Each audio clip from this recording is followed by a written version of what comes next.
Have you ever wondered what therapy is like, or what your loved ones talk about when they are with their therapist?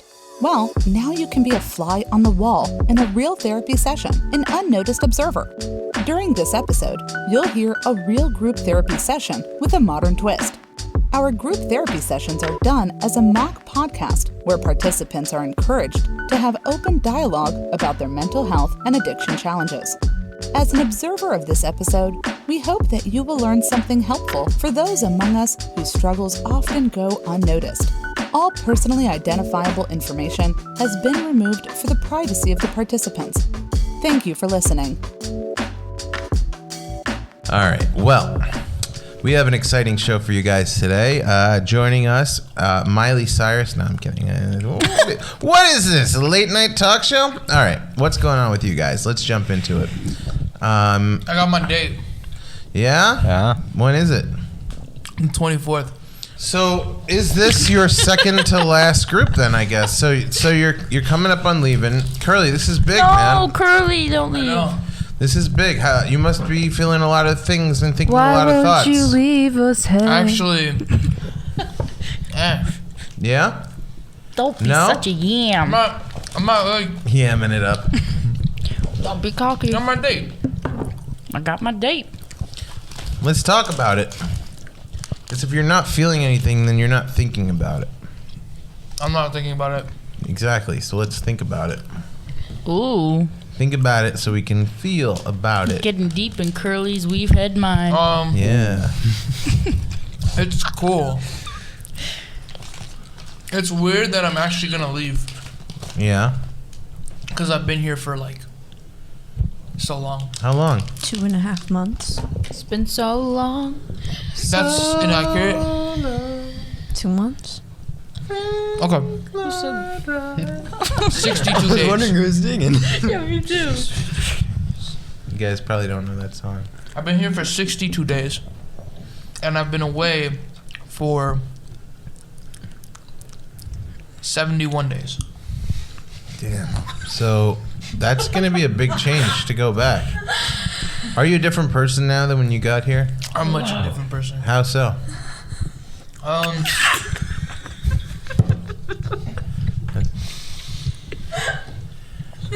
You can keep talking through their laughter. I don't mind laughter. It's a positive thing. I'm more like myself. Yeah? Talk about that. I came in kind of trapped in my emotions, trapped in my anger, Trap. trapped. Got me in my feelings. I think that's the perfect way to put it, too. Like, you really... Anger and feelings can be a trap. Mm-hmm. It's like... And I want to turn it back to you, actually, and then I'll talk about it. But I want you to tell us, like, what does that mean to be trapped in your anger? That there's nothing else. That anger is like, that was my path of life. That was just my only way of living. That's all I knew how to live. And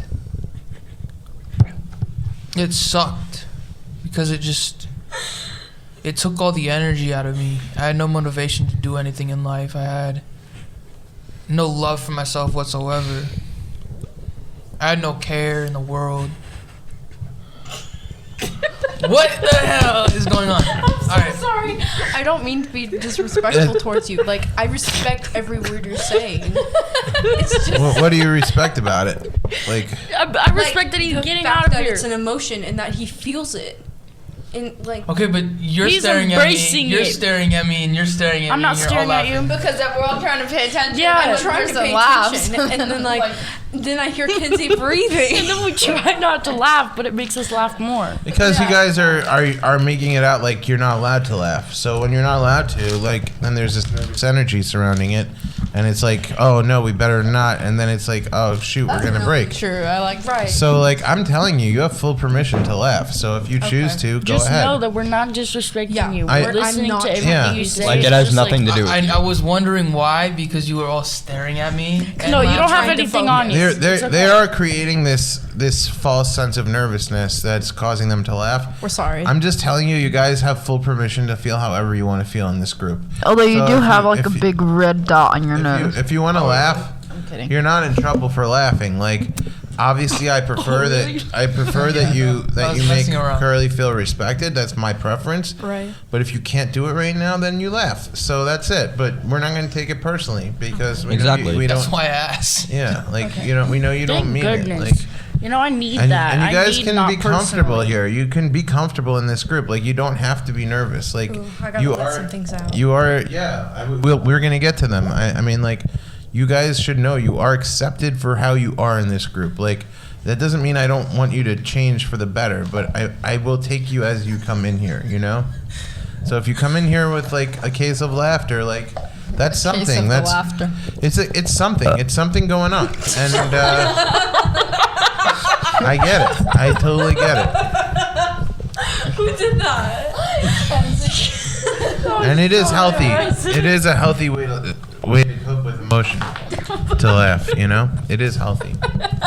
But don't take it personally. They're not laughing at I'm you. not taking it personally.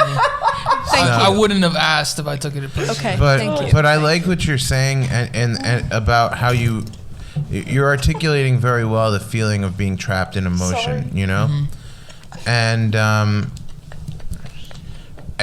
you're saying that you're no longer in that trap now from Yeah. when you came, or to some lesser degree, or what? I'm to be honest, I'm great. I feel great. Like I'm like me. Yeah. Like I'm able to be me.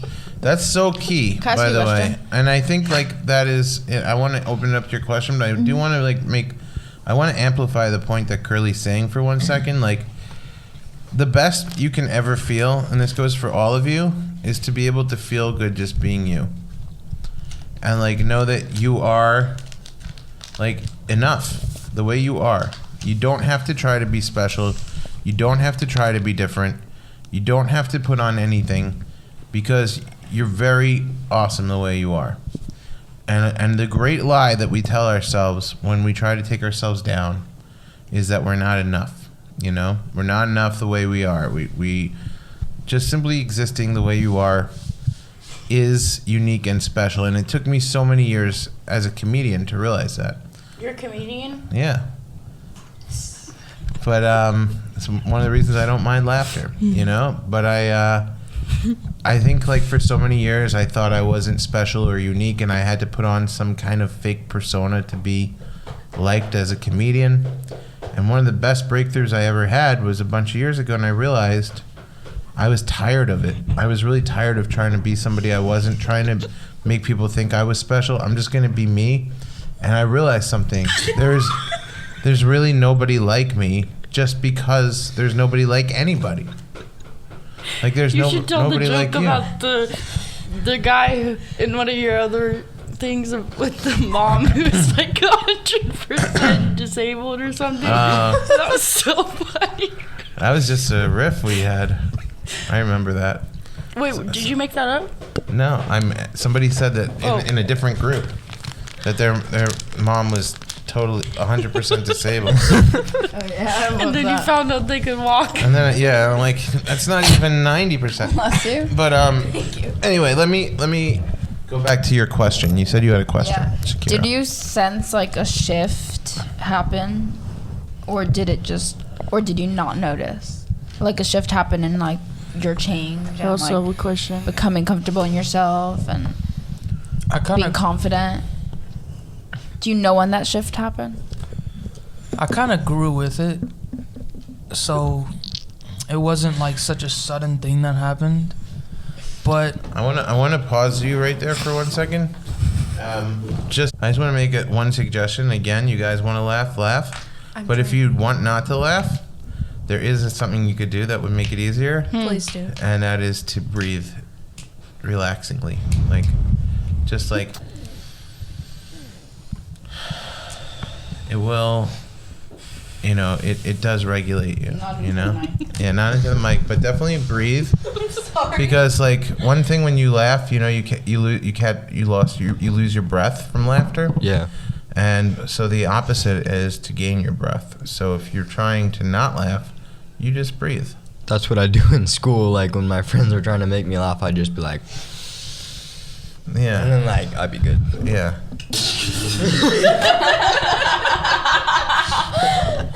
All right. Anyway, look, I grew if- with it. Wait, I'm sorry, I'm lost for it. You grew with what? My progression, my change. The question was, he felt trapped in his emotions, and he Was felt there a trapped in his anger when he first came here. And so he's not that way anymore. And so Shakira asked, was there a shift? Was there a moment when it changed for you? And Curly started to say that he grew with it. Do you want to expand on that? What What do you mean by that? Like, when you have a friend, right? You don't, and you're around them all the time. Like, let's say from a very young age, and then, you know, you're in high school now and everything. You don't notice their height getting really that. You don't notice them changing that much. Yeah. Because you're always with them. Yeah. So I didn't really notice my changes they weren't so sudden and like such a the shift. It was more like Like I kinda over time? grew with it. Yeah, over time. Yeah. It wasn't so surprising. But it sounds like you also allowed it to happen. Yeah, I did. I So- came here wanting it to happen. So when you came, like, you kind of knew this is my issue, and then, let's say, like, you kind of just days went by, and you're like, I'm not getting angry, I'm not punching anyone. Like, is that what happened? Yeah, I think it also had to do with the environment. Because it's like a safe environment. Not just a safe environment. Not being a safe environment. It being structured. Okay. And it being all put together, me having a time to go to sleep, a time to wake up. Yeah. I didn't even have that before. I didn't even go to sleep. You just Yeah. wake up whenever. I would wake up Go to whenever. sleep I would go to whenever. sleep whenever. I wouldn't go to sleep some days. And there was no structure at home. I could do whatever the hell I wanted, so I didn't do anything at all because I had no motivation to do anything. And no Yeah. one pushed me to do anything because everybody gave up on me. Wow. Dude, that's so profound. It's really sad. Like, also, like, bro, like, really similar. Like I had all the free time, like, and it just didn't work. And, like, all I knew was anger. Like, especially, like, with my parents. Like, not so much, like, with friends. Like, I could be happy in myself, like, around my friends. But, like, as soon as I walked into my house, like, that's all I knew was, like, anger. And, like, just like yesterday, I noticed like I haven't been angry. Like, I haven't been having outbursts, and like I was very proud of that. Like, it took like I didn't even think about it until yesterday, and then like it feels good to not like feel like I have to go outside and punch the ground like I used to do. Like, I'd punch the ground until I got bloody knuckles. Like, Curly, how are you going to not go back to being angry when you go back to the environment that made you angry? I'm going to be angry. But not being around your triggers, what I was getting out of that, I was just thinking, it was just like what I've thought about this entire time is not being around your triggers and not being around what kind of got you into the mess that we all got into, a mess. Not being around that kind of opens your mind up to realizations and just understanding that I feel better when it doesn't happen. I feel better when I'm in a structured environment. I feel better when I don't have those triggers, but you're going to have those triggers. But you know how you're going to feel when you're not doing anything, when you're not self-harming, when you're not punching people in the face or screaming at people. You know whatever it is, when you don't do that, when you don't do what you were doing at home, and then your mind opens up to all of this, you're just open. Yeah. You're free. For however long it is, you get to think. Right. and like you get to learn like that, like you're gonna have triggers in your life, and you learn like how to deal with them in like a more healthy way. Yeah. Like instead of like punching the ground. Yeah, like instead of that, like I started doing a lot more. Like before I came, like I got a punching bag and I just punched the bag. Like, don't hurt myself. Like, Or hurt others. yeah, don't hurt myself and don't hurt others. Just like punch the bag. Like get it out on the bag. Like, Yeah. I've had this thing, to be honest, with punching bags. I love it, right? I love it so much, the punching bag, but I've had this idea that if it's really as healthy, if you're in that situation, like you want to punch somebody or you want to get your anger out in aggression, and you do it with the punching bag, but is it really taking it away?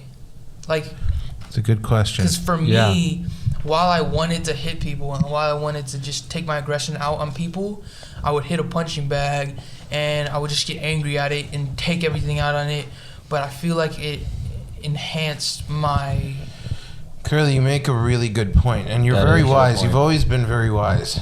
Like, in this group, you always say things that I'm like, damn, he's really getting it. And you are. And you should know that. Like, you are on a good path with your thinking. And you're asking the right questions. And I encourage you guys all to take a lesson from Curly tonight, because he's very self-analytical, and he looks at all his actions and he asks why, and is this good for me, and like what could be better. And I think that is like the beginning. It's not even the beginning, it's kind of the middle towards healing. Like it's a major step that like will help everybody. And you brought up so many good things tonight, like you touched on something that I think I don't stress enough, but I should, and that is that true freedom is structure. True freedom is limitation. Like when you put restrictions on things, when you how do I put this? If you have everything, you have nothing. You know? Like if you have all free time, you have nothing. You just have time. It's not free time. You just have time. You just have time to... So how do you get free? Where's the free part? That's the part that you want, right? Free time, free stuff. You want work something... for free time. It's by creating structure and by making restrictions on yourself. The restrictions are the bad weather. And if you don't have the things to contrast, you don't have good. Like... So even like rules that can seem annoying actually enhance the other times. Like why recess is so much fun in school is because you have school. Yeah. Like if you had only recess, it's the same thing as a sunny day every day. It's not that great. You're just like, okay, so give me something to do. I'm bored. But because like you have that structure in school where like you're doing stuff, and then you get that recess, you're like, recess is awesome. Then you're like, when I get older, I want recess all the time when you're like a little kid. And then you get older and then realize recess all the time is just unemployment and you're a bum and it sucks. You know? It's like homeless people have recess all the time. You know, it's not fun. So that's one thing that you really tapped into. And the other thing is about the punching bag. And that's like really important because it is perpetuating the same behavior, right? So I actually, interestingly enough, I talked about this with my other group this week.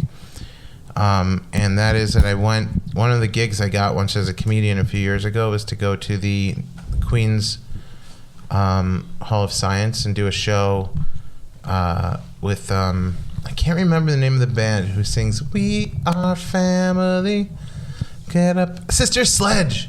That's what they're called, Sister Sledge. You know the song? Everyone knows that song from every block party you've ever been to, right? Get up, everybody, and sing. You know? So I got a gig to open for them. Ooh. And then they called me up on stage after I did comedy, and they had me sing "We Are Family," and it was on TV. Oh my god. Which is the bragging part of the story. But those are bragging rights. Those are serious bragging rights. And my brother was there, my little brother, and I got to bring. I'm like, and I'm bringing my family up on stage, and everyone's like, "You're doing what?" Like, there's TV producers. I didn't clear it with anyone. I'm like. They're like, I guess so. Then I brought my brother on stage, and we both were like going like this on like live TV with Sister Sledge singing "We Are Family," and my brother like got way up into the microphone with the lead singer, and he's like, "We are," and then she just went with it like it was a duet, but she totally didn't want to share the limelight. It was so funny. But anyway, the point is not just to brag, but it's definitely kind of to brag. Let's be honest. I like to tell that story. The whole thing was a benefit for Alzheimer's. and dementia.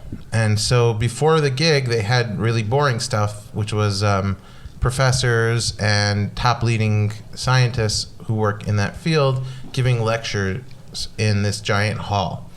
And so I had time on my hands. I'm like, okay, let me go and check out the lecture. So I'm sitting there, and a lot of it went over my head. I didn't know what they were talking about, science stuff. But like this one guy who's like a top leading person in this field said something that stuck with me that was really interesting. He said, we don't have a cure for it, and we don't know how to reverse it yet, but we do know how to stop the disease from progressing. And that's the biggest breakthrough we've had. And what we figured out is that dementia is neural pathways in your brain start to deteriorate and decay, and you lose these brain functions. He explained it like there's electrical stimulation that makes these zaps, and they create these bridges. And they're actual physical things in the brain. And they get like withered in the middle, and they collapse, and that is the effects of dementia. But he said what they discovered is that you could create new neural pathways in the brain to counteract the ones that are deteriorating. And so he's like, one of the things we found that's very effective with Alzheimer's patients in creating these new neural pathways is to teach them something new every day. And when they learn, when the human brain learns a new piece of information, you create a new neural pathway in your brain, whether you have dementia or not. Like you guys are all creating one right now if you didn't know this. That's which so is cool. crazy, right? Yeah.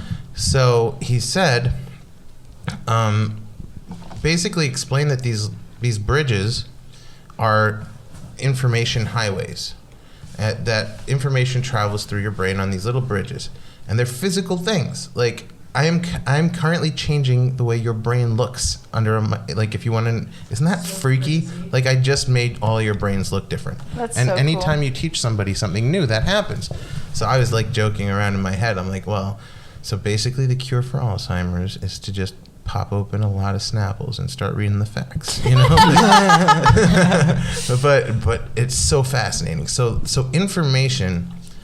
new information creates new neural pathways in your brain. And basically the way addiction works and anger is along these lines too, is that you have already existing bridges in your brain that when you're in a situation that's uncomfortable for you, your way of handling it, your brain signals, for some people, let's say, cocaine, as an example. Is anybody here a cocaine person? Good. No. Nope.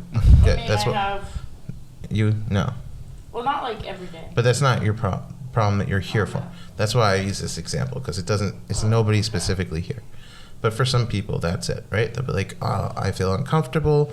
I feel anxiety. I need to escape this feeling. Cocaine, okay? So for some people, that cocaine replaces anger or self-harm. Personally, or I feel like whatever. cocaine makes me more anxious. Right, yeah, that's why I'm saying it's a good example, because it's Especially not if you only anybody's... did it once, then that's. I'm it will not make you advocating cocaine, guys. I'm seriously not. Trust me. Yeah, I'm no. just saying that is something that people use as a coping mechanism, whereas some of you guys will use self-harm, or you'll use anger, or you'll use depression or anxiety. Or pot. Okay. So what you have is like a cause and effect, you know, like you have this feeling, it triggers, you use the word triggered, right? The feeling is triggered by something or someone or a situation, and sometimes it's conscious, sometimes it's unconscious. The information travels through these neural pathways in your brain, and then you've created this incorrect solution to deal with it that you go to. So the way to change it is actually the same kind, is to almost give quote unquote dementia to those bridges in your brain. And in the same way you can create new neural pathways in your brain, I know this is a little, stay with me guys, because I know this is a little heady, but I mean, it's literally talking about the brain. But in the same way that you can create new neural pathways in your brain, you can rot existing ones and destroy them. And the way to do that is to not use them. So the way you don't use them is you redirect. you make a redirect in your brain. So whereas a certain situation like anger would produce you to make you punch, you're not creating a new neural pathway in your brain when you go to the punching bag. You're just replacing one thing that you punch with another. Exactly. It's still better than punching a person or the wall, but you haven't actually created a new solution to the problem. And my opinion, as somebody who's lived and dealt with my own addictions and such, is the best thing that I've found in terms of riding out those old bridges in your brain is to practice one simple thing, which is not that simple, but it becomes simpler as you do it, and it's appreciation. Any situation can suck or can be great. And the only thing that separates one from the other, and this goes back to what Curly said about not being a prisoner or being trapped is the word you used in an emotion. The way to untrap yourself is to reinterpret the situation, right? So if you are appreciative, you know, they did a study of prisoners who had life sentences, and some of them went completely insane, and some of them actually became like the head of the library in the prison, and or worked out like crazy and got like amazing bodybuilder bodies, and or became like, you know, the head of the computer lab or whatever it was in the prison. So they found that was a really crazy contrast, that some people just went like Joker crazy, and some people became like superhumans. Nobody in the middle. So they did a study, and they found that the only difference, and this was true of everybody that went insane, was they had completely consumed themselves and focused on everything they wouldn't have, which was infinite, because they were going to be in prison for the rest of their life. They realized, I'll never be in a swimming pool again, I'll never do this again, I'll never be able to go to a movie theater again, whatever. There's a million things they'll never get to do again. They went nuts.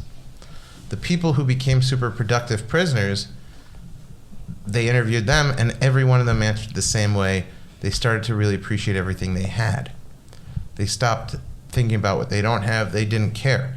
They're like, I have sunlight that comes through the bars in my room. I have a bed that I sleep in. I have free meals. I have friends here. I have a hallway down that I get to walk down to go to the yard. I have the yard. We have a computer lab. I have access to books. This is true for everybody, guys. Like, if you become appreciative and you change every situation that your brain goes, this sucks, which happens to every addict all the time, and everybody in rehab all the time. Your brain will take you to a negative place where you go, this sucks, and it will produce anger or depression or anxiety. Instead of, you catch it, you have to catch it, and the hardest thing about this is catching it. Because 8 out of 10 times, at least initially, it'll slip right by you and you didn't catch it. But those 2 times you caught it, you freaking caught it, and you redirected it. And you've created a new neural pathway in your brain. You've created a positive way of dealing with something instead of a negative one. And the more you travel on that positive bridge in your brain, the more you rot out the negative one, until eventually it does crumble and go away. That's how you can totally reprogram your own brain. The Hills Treatment Center is an exceptional drug rehabilitation facility in Los Angeles, dedicated to the most progressive addiction treatment and recovery modalities. The Hills offers a unique educational and therapeutic rehabilitation experience that aligns with the most highly regarded standards of drug addiction treatment. The team of professionals at The Hills provide an encompassing rehabilitation program devised to address both the physical and emotional health of the addicted person. The Hills provides a myriad of specialized treatment programs that support the addicted person and their loved one from start to finish during rehabilitation. Moreover, treatment plans are made on an individual basis, and the experts at The Hills involve the addicted person throughout, knowing that they must have a stake in their own recovery and rehabilitation. We accept most major insurances, including United Healthcare, Cigna, and Aetna. For more information about the Hills Treatment Center, call 888-620-6877 today. I just really thought like was that. I interesting. think that's I like that. really It made cool. like 100% sense. Yeah. Thank you. Thank you. Good night. Like having a different outlook on things. Really. Yeah. I'm gonna play for you guys this really creepy kid. Somebody sent me this video today, and I think this kid says it all really says a lot of things right. But warning, he's a creepy little possessed kid. Oh God. I don't know why he looks so possessed to me, but I totally think he's possessed. Oh God, he is a So possessed. my question to you today is, what do you practice every day? What do you practice? Because what you practice, you will get good at. What do you practice? You already asked that. Do you practice joy in your life? Do you practice peace in your life? Do you practice happiness in your life? Or do you practice a lot of complaining? Because if you complain, you will get very good at it. And you will get so good at it that you will find fault with everything. Even when there's no fault that a layman cannot see. You, being an expert, will see it. What do you practice? Do you practice anger? Because if you practice anger, you will get very good at it. And you will get so good at it that the most trivial you'll think. Trivial thing will make you angry. Like sitting in an airplane and watching the sea across from you somehow looks better than the one you've been given. And that is so unfair of the airlines. What do you practice? Do you practice being worried? Because if you practice being worried, you will get very good at it. And you will get so good at it that everything will worry you, including the buffalo you don't have.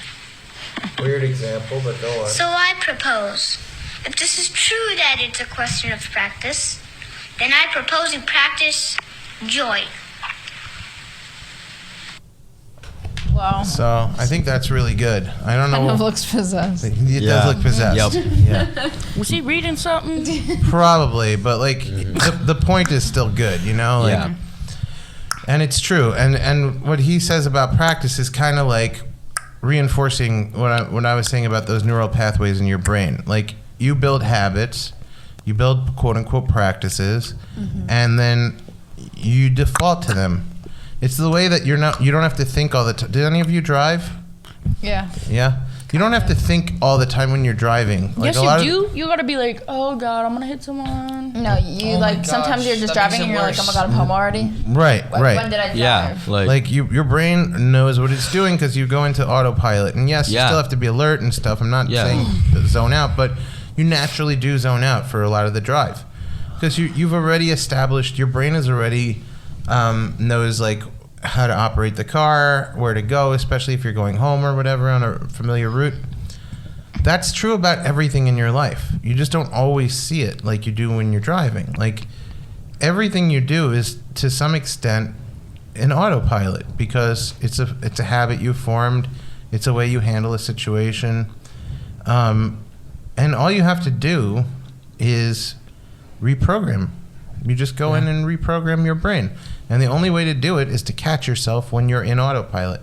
Like when you start getting angry, recognizing the triggers is super important because then you could try to avoid them or reframe them. Like I said, start to appreciate things that used to piss you off. Instead of being upset about them, be happy about them. Like any job can be a crappy job. Caught myself, see? Neural pathways. You gotta catch yourself. But any job can be a crappy job. But the same job can be a good job. Like I used to do security for bands, like back in college. And I used to hate it for a while. But then I reframed it for myself and I'm like, whoa, I get to go to free Jay-Z concerts. Instead of like the way I was thinking before, like, oh, I'm just the loser that's standing on the side of the stage like while Jay-Z performs and he's like, you know, this multi-millionaire and like living the dream and I'm just like this loser security guard. such a negative way to look at it, and it was making my life suck. And the only thing that changed was the way I thought about it, where I was like, nice, I got the free ticket to this concert, and I got the best seat in the house. I'm on the stage with Jay-Z. That's so cool. Like, instead of like being negative about it, being like, man, I'm such a loser. All these people have so much money to buy $100 something tickets to Jay-Z. I could never afford that. I was just like, I got it better than everybody, you know? And that's basically it for life. Like, you can change the way you perceive any situation and make it good for yourself. And anytime you find yourself angry or depressed or anything, just realize you're in autopilot, and at some point you chose that route. And now it's time to choose a different way, you know?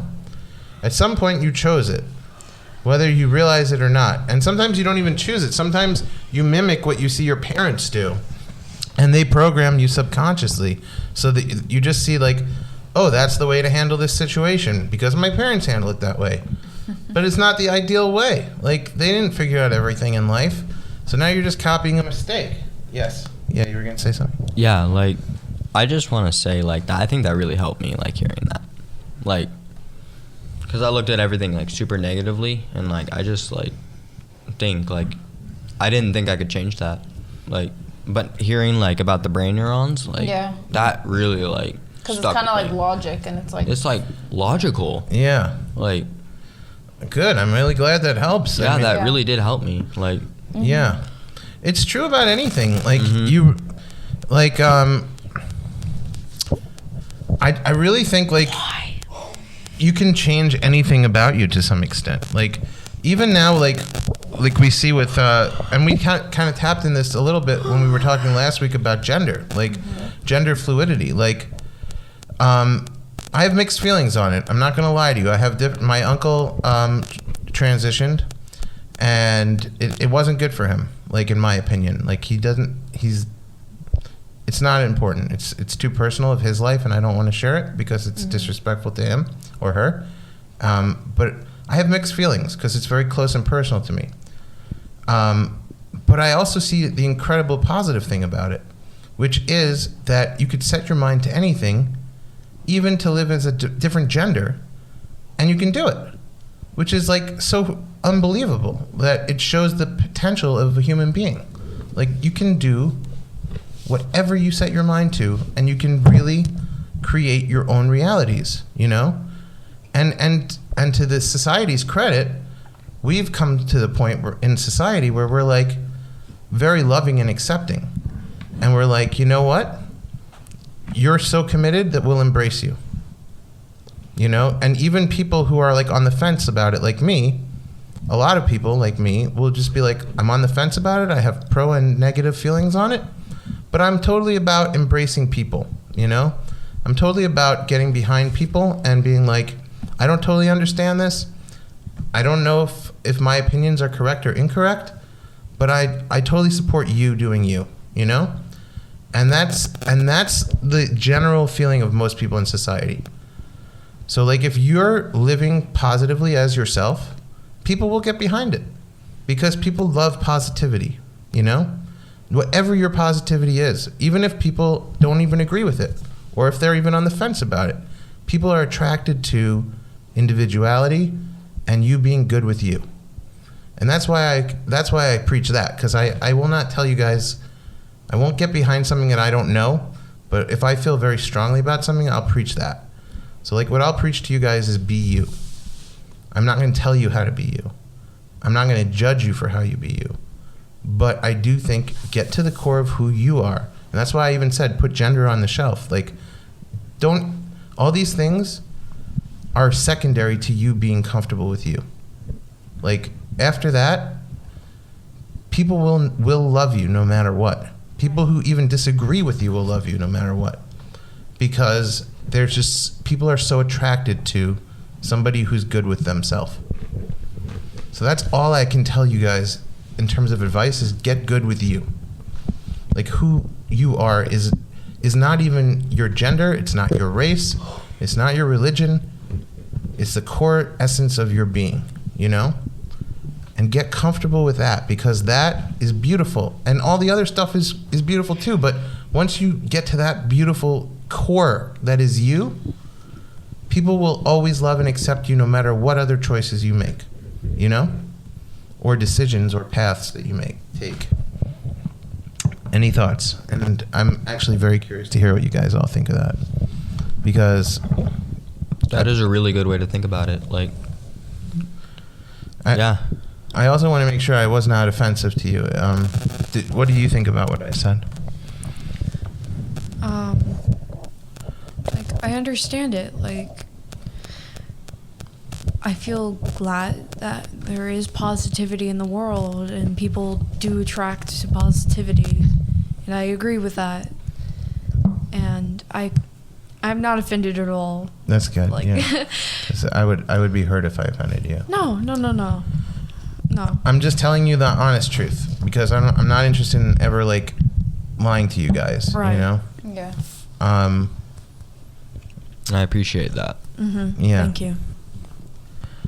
The other thing is, like, I'm going to tell you another story that's like illustrates this point very quickly, and then I'm going to open it up to like whatever you guys want to say before the end. I know you said you had some things you want to get off your chest, so we'll talk about that and anything else you guys want for the last 10 minutes. But just to illustrate this point, first year of college, I did a year abroad, and there was this girl. It was like all international students, and I remember, I'm just gonna be totally honest with you, I was very judgmental. I was young, and I just was like, I'm just gonna tell you guys, and this is how I was like, oh, that girl's busted. That's how I thought at the time. I did not, like, she was not attractive.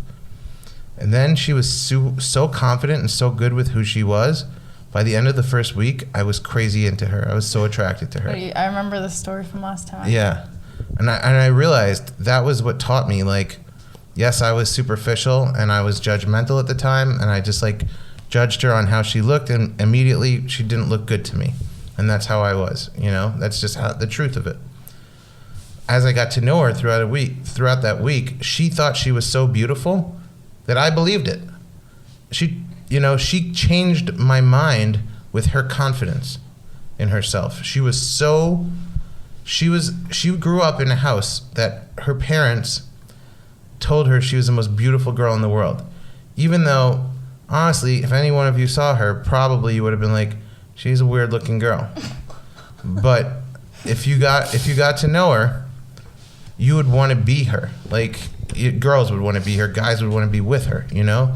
Because she exuded so much confidence and so much self-esteem that she was quickly more attractive than the girl who I had deemed the hottest girl on the program. You know, like, all I wanted at that point was to try and pick up this girl. Didn't work out. I didn't get her in the end, but I tried. And I learned so much from that. I was just like, oh my God, that is what it's like to grow up in a house of a positivity. Like, it can transcend societal judgments like mine. And that's what I'm saying. Like, society may have their preconceived notions about anyone, you know, for any multitude of reasons. But if you come in feeling so good about yourself and so confident and exuding such positivity, you could even change something as deeply rooted as attraction to another human being. Like, I literally went from her being the least attractive girl to me, I wasn't even considering her in that way, to her being the most attractive. And that is so interesting to me, you know, about human nature. Like, what changed? She didn't look any different. She just showed me who she was at her core, you know? And people really are attracted to that, you know? Yeah, like, for me, like, something I really like about myself is, like, the girls I've dated, like, they might not have been, like, the prettiest girls, but, like, I look for, like, what's inside.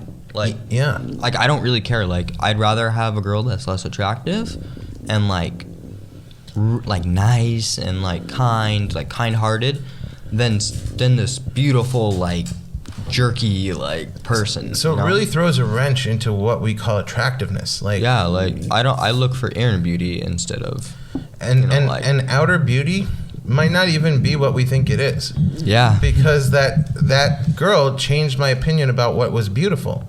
Mm-hmm. Like, up until I met her, I thought someone who looked like her was not beautiful. Once I met her, after that, any girl I saw who kind of looked like her, I even reminded me of her, and they were now like more beautiful to me. Yeah. So beauty is really defined wrong in our society. Like, people say this is beautiful, and that's not beautiful. Yeah. But actually, we decide what's beautiful. You don't get to tell us what's beautiful. Magazines don't get to really tell you what's beautiful or handsome. It's honestly comes from the personality of the people. And here's where it gets kind of psychologically interesting. When you have people who are deemed quote unquote beautiful by magazines, they look in the mirror and they're like, oh, I matched this magazine, therefore I should have high self-esteem, unless they already have other problems that they don't see how beautiful they are. And therefore, people who don't match those images think of themselves typically as not beautiful. But here's this girl who like defied that. Yeah. And she restructured the whole way I see beauty, because I was like, oh, so they lied to me and said that was beautiful. And the only reason I believed it is because other people with confidence also matched that image. But their confidence was only because of that image. Yeah. You know? So everybody's beautiful. It's just from within. It's crazy when you realize it, but it's actually true. Like, you can't say what beautiful is, because everybody thinks someone else is beautiful, right? Yeah, and like some of my best relationships with a girl, like the girl, like I'd be made fun of because I thought she was like, for example, like one of my best relationships, like everyone thought she was fat, like, and she really wasn't, but like everyone thought she was a little chunky, you know, but like I didn't let that stop me. Like, she was my best relationship I've ever had, and like she was the nicest person I've ever met, and I'm still in contact with her. Yeah. And like, and my other one, like, everyone thought she was like kind of the same thing. And like, and like when we broke up, like I was super, like she said I was her best boyfriend because I was always the most kind person to her. And like she said she was super confused when she got her new boyfriend, like he was a jerk, like treated her like garbage. And like she says, I miss you, like you were the kindest person to me. Like, yeah, because beauty is not physical. Yeah. We have to wrap? Yeah. Can we have 5 more minutes?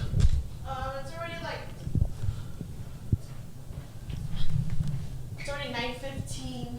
3 more minutes? Yeah. All right, cool. All right. So yeah, beauty isn't physical, and you know, you've heard like beauty is in the eye of the beholder. I'd say take it one step further. Beauty is really in the soul of the beholder. Yeah. And people say the eyes are the window to the soul. So I think they need to like take it that extra step. Like, people are looking in the eye of the beholder and they're seeing the soul. So really, beauty comes from within you. Anyway, we have 3 minutes. I do want you to get off your chest what you wanted to say. It's okay. Please. Go. Yeah, go. 3 Shoot, minutes. shoot. Go. Let's do it. It's just that, like, I'm kind of upset right now because, like, Talk in the mic. Yeah. Monkey and I. Me and Monkey and I, we're really close friends, and we're so comfortable that we can call each other names and like mess around to the point where it could be considered fighting, but we don't see it as that way. And we're starting to get like told off, like, you can't do that, it's not right. By who? Stuff. Because you're saying things to each other that are not positive things? Yeah. But they're in But, like a like, joking, loving yeah, way. like, Joking, loving way. yeah, like I they're- still love her We as both like a know that we're friend, joking. but Like, Yeah. and it's like, it's a good solid relationship because they know they're joking, it doesn't hurt either of them, and it Yeah. actually like builds them up. Like, yeah. I hear it. But here's my question to you, and I want to challenge it. Do you need to build each other up with negativity? Like, can you, and I'm not telling you should or shouldn't do this. Right. I am implying it strongly, but I'm not going to tell you it. Can you maintain the same level of closeness using positive language to reinforce good things about each other? We probably could, but it's really hard to because we've gotten that comfortable Yeah. with each other. But are And it's like the language is just, that's the Okay, language. But the way we but talk. is this Yeah. language comfortable to you? Because you're comfortable with negativity because you've been conditioned to find love, pain and love to be like very similar to each other. Like if Not you're in a bad way. if you come from I'm not making assumptions about your parents, but if you come from homes where your parents love you but they talk abusively to you, sometimes it's kind of comfortable when you hear abusive language. It feels like love. No, that's not the way I feel. It's not. Okay. I take it as like sometimes I like say stuff to Shira, but like out in the real world, like we'll have people say that to us, and like we're gonna have to be comfortable one way or another. Well, I obviously I can't change the way what staff feels. I can only try and change the way you feel. And which is I feel like it like takes away the whole relationship. Right. Because like that's what like we're comfortable with. They like, can't take your relationship from you. No, like, but like they can take stuff from us that will make us not want to talk. Right. We kind of decided today that we probably shouldn't hang around each other. Well, I would reevaluate that because Yeah, if you I think you guys should too. Yeah. If you really enjoy each other, you should be able to enjoy each other using positive language, even if it's not what you want to use right now. Right. It's a good exercise in realizing, like what I was talking about, appreciation, appreciating each other in spite of this rule. And it kind of ties right back to Curly's like structure thing. Like you have this structure that's put in place that's out of your hands by staff that's saying like, don't do this. It'll make it that much sweeter when you have the opportunity to do it, if you really do enjoy it for healthy reasons. So like, I don't think you should put a limitation on your friendship, that there should be some kind of criteria that this friendship can only be strong if we use this language towards each other. It's just so limiting. Like there's obviously such a strong bond between the two of you that I've seen over the weeks, and to say that it can't exist or it shouldn't exist unless it's completely on your terms is doing yourselves a big disservice, because you obviously really enjoy each other a lot, and there's like a lot of love here that shouldn't be diminished by a change in language.